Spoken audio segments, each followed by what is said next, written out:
కార్మిక సోదరులారా, మన సింగరేణి ప్రాంతంలో ఏ విధంగా ఉన్నదంటే అలజడి, అదొక బలమైన కోరిక కోసమే మన ఒక అలజడి ఉన్నది. ప్రతి ఒక్క కార్మికుడు బాధపడుతూ బయటకొచ్చి పనిచేస్తాడు. ఎందుకంటే నోటికాడికి వచ్చిన చేతికి అన్నప్పుడు నోటికాడికి రాకుండా పోయింది. ఎందుకంటే ఉద్యోగాలు ఇస్తా అని చెప్పిండు, ఉద్యోగాలు వచ్చినాయి. మరి వచ్చిన ఉద్యోగాలు ఏ విధంగా పోయినాయి? మరి మన ఉద్యోగాల కోరిక అనేది ఎప్పటి నుంచి ఉన్నది? మరి నిజంగా ఉద్యోగాల కోసం మనం ఏ విధంగా రాష్ట్రాన్ని సాధించుకున్నాం? ఆ రోజు సకల జనుల సమ్మె చేసింది మనం ఎవరి కోసం? ఆయనే ముఖ్యమంత్రిగా ఉద్యోగాలు చేయడం కోసం, ఆయన గద్దెనెక్కడం కోసమే మనం సకల జనుల సమ్మె చేసినామా? లేకపోతే మన పిల్లలకు డిపెండెంట్ కల్పిస్తా అన్నందుకు మనం ఆయనకు ఈ యొక్క రాష్ట్రాన్ని సాధించుకొచ్చి పెట్టినామా? ఒక్కసారి ఆలోచించుకోండి.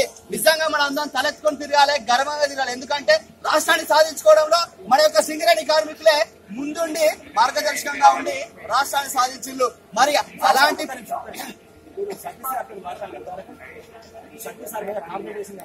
సతీష్ లేడు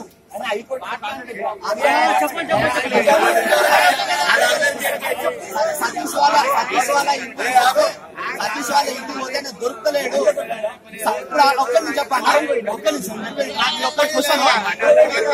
సర్కార్ సతీష్ వంటలు గొట్టంగాళ్ళు 1000 మంది వచ్చినా ఏం కాదు, సందేశ్ వంటలు 1000 మంది వచ్చినాయి కాదు. ఎందుకంటే మీరు తయారు చేసే సర్కార్ పెట్టాలి. ఒక్కరి చిన్న చెప్తున్నాండి, ఒక పిల్లగాడు ఎగ్జామ్ రాసిండు, 100 క్వశ్చన్లకు 100 ఆన్సర్లు రాసిండు. ఎందుకు ఫెయిల్ అయిండు?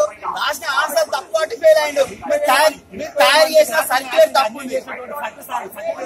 ఇందరూ పట్టించుకోలేదు.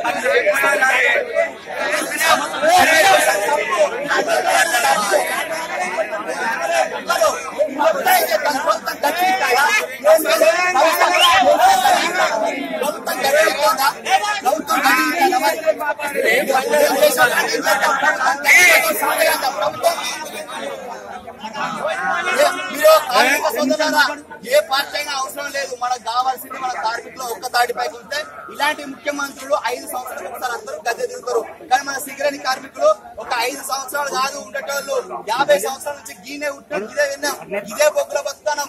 మనం 30-40 సంవత్సరాలు గీనే ఉన్నాం. మీ కార్మిక బిడ్డలమైన మేము కూడా ఇదే సింగరేణి స్కూల్ అయిన వాళ్ళం, ఇదే ఏరియా హాస్పిటల్ ఉంటున్న వాళ్ళం. బొగ్గే మన జీవితం, సింగరేణి డిపెండెంట్ మా జన్మ హక్కు అని మేము ముందుకు వచ్చినాం. మీరంతా అనుకోవచ్చు సమ్మె చేసినప్పుడు ఈ డిపెండెంట్ ఎక్కడ వేయలు అని. సమ్మె జరిగిన కాలంలో, ఆంగ్లేయుల కాలంలో ఏ విధంగా ఉన్నదో ఆ యొక్క దౌర్జన్యం ఇప్పుడు ఈ తెలంగాణ రాష్ట్రంలో 144 సెక్షన్ పెట్టి చదువుకునే పిల్లగాళ్లకు ఉద్యోగాలు రాకుండా కేసు ఎత్తామని చెప్పి తీసుకుపోయి జైలు వేయించారు. ఇదంతా మీరు గమనించండి. బాయి పనికి రాకుండా ఇంట్లో ఉన్నోళ్ళే గుంజుకట్టు డ్యూటీ చేయించిండు. బిడ్డలు బయటకు వచ్చి మాట్లాడుతుంటే తీసుకుపోయి జైలు వేసిండు. ఇంకా ఇలాంటి వాళ్ళు వచ్చి మాట్లాడితే సమాధానం ఏం చెప్పాలి? మీరు సతీష్ ఒక్కడు కేసేసిండు, ఒక్కడు కేసేస్తే 30,000 ఉద్యోగాలు ఎందుకు అయిపోయినాయి? నువ్వు తయారు చేసిన సర్క్యులర్ తప్పుంది. మీరు అందరు గమనించండి. కోర్టు ఒక్కడే చెప్పింది, మెడికల్ ద్వారా ఉద్యోగాలు ఇవ్వచ్చు అని చెప్పింది.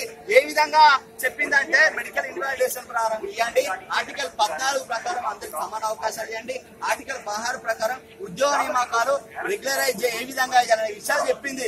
అంతేగాని నువ్వు తప్పుల తడక సర్క్యులర్ తయారు చేసి సన్నాసు లెక్క సందులు ఉన్నారు వాళ్ళు. నిజంగా 1981లో ఉన్న యాజమాన్యం గాని, సంఘాలు గాని, అధికారులు గాని నిబద్ధతతో సర్క్యులర్ తయారు చేసి ఇచ్చిండ్రు. అందుకే అప్పుడు హైకోర్టు, సుప్రీంకోర్టు రాజ్యాంగం అడ్డుకోలే. ఇప్పుడు తయారు చేసిన సర్క్యులర్ తప్పున్నది, అంతే తప్ప ఉద్యోగాల ప్రక్రియను అడ్డుకోమని చెప్పలే. ఇది చేతగాక నాకు ఆడరాక పందిరి పూస అన్నట్టుగా నా చేతిలో లేదు, కేంద్రం చేతిలో అన్నారు. కేంద్రం చేతిలో లేదు, రాష్ట్ర ప్రభుత్వమే ఉద్యోగాల నియామకం రాష్ట్ర ప్రభుత్వం చేతిలోనే ఉంటది. ఇంకోటి కూడా అన్నాడు, 51%, 51% వాటం మనదే పై స్థానంలో ఉన్నాం. మన నిర్ణయమే అంతిమ నిర్ణయం. అంతేగాని కేంద్ర నిర్ణయమే ఏదో కేంద్ర నిర్ణయం తీసుకుంటాను, అది తప్పు. ఇంకొకటి చెప్పండి, ఇన్ని సంవత్సరాలు సింగరేణి క్షేత్రంలో ఎప్పుడు ప్రైవేటీకరణ గురిగానే. ఇప్పుడు తాడిచర్ల బ్లాక్ 1 గుప్పలపల్లి దగ్గర ఉన్న రైలు మొత్తం ఏమరని ఒక ఆంధ్ర కంపెనీకి ఆ పెట్టుబడిదారులకు 25 సంవత్సరాలు లీజ్ కి ఇచ్చిండు. సింగరేణి ఇన్ని లాభాల్లో ఉన్నది, ఆ సింగరేణి సంస్థ మనం చేపట్టచ్చు కదా, ప్రైవేట్ వాళ్ళకి ఎందుకు ఇచ్చిండు? క్రమంగా సింగరేణి ప్రైవేటీకరణ చేస్తారు. ఇప్పుడున్న 53,000 సంఖ్య కార్మికులు తగ్గిపోయినా, 26,000 ఉన్న ప్రైవేట్ కార్మికుల సంఖ్య 50,000 పెరిగినా సింగరేణి ప్రైవేటీకరణ చేస్తారు. మీరు నిజంగా ఆలోచించండి. మిగిలిపోయిన వాళ్ళకు పెన్షన్ రావు, పనిచేసేటోళ్ళు బానిస బతుకులు అవుతాయి. తాడిచర్లను ప్రైవేటీకరణ చేసినట్టు అర్థం చేసుకోండి. 2007లో రోషాయి ప్రైవేటీకరణ చేస్తా అన్నప్పుడు అందరు ధర్నాలు చేస్తే ఆయన వెనక్కి వేయండు. వైఎస్ రాజశేఖర రెడ్డి ఉన్నప్పటి నుంచి ఉండే అది చేద్దామని. ఇప్పుడు మన రాష్ట్రం వచ్చినాక దాన్ని ప్రైవేటీకరణ చేసిండు. మరి మన బంగారు తెలంగాణ తెచ్చుకున్నది మన బతుకులు బంగారంగా వేసుకోవడానికి బూడిద కుప్ప లెక్క మన రాష్ట్రమే, మన ముఖ్యమంత్రి, మన నీళ్లు, మన నిధులు, మన నియామకాలు అన్నాడు. మళ్ళీ నీళ్లున్నాయి, నిధులున్నాయి, నియామకాలకు వచ్చే వరకు నక్కనడకని అర్థాంది.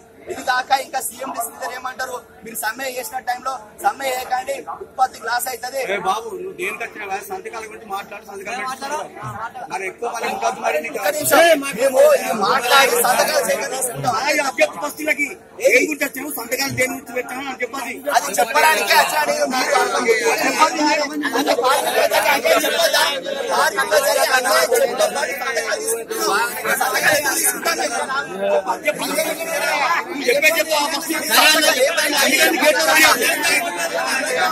సరే కార్మిక సోదరులారా, కార్మికులకు అన్యాయం జరుగుతుంది కాబట్టి అన్యాయం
కార్మికుల గురించి పట్టించుకుంటారు